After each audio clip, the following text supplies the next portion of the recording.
The biathlon. The law of inertia is when an object at rest stays at rest, and an object in motion stays in motion at a constant speed in a straight line unless acted upon by an outside force. A skier has two main forces going down a slope, and the gravity pulls it down, and the snow adds friction to slow the skier down. The law of acceleration is F equals ma, or mass times acceleration.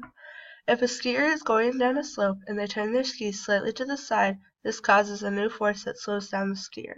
This causes velocity, which changes the skier's path. The law of action-reaction is for every action there is an equal and opposite reaction. When a skier is going around a corner, the force on the skier changes his or her path, and the force on the ground will throw up some snow in the opposite direction. Calculating speed. Vanessa Hintz can complete 6 kilometers in 15 minutes 46.3 seconds. Speed equals distance divided by time. I changed the speed to 6,000 meters and divided it by 946.3 seconds to equal 6.34 meters per second. Eric Lesser completed his 7.5 kilometers in 18 minutes and 14.7 seconds.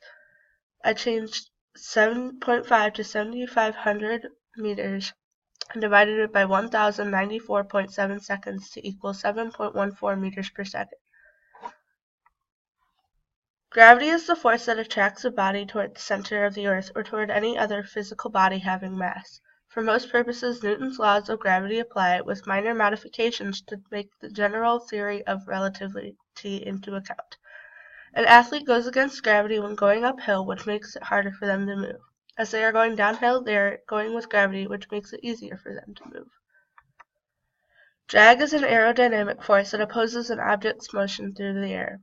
Drag is generated by every part of the object. The athlete will want to be as smooth as possible, so the drag will not affect them much and slow them down.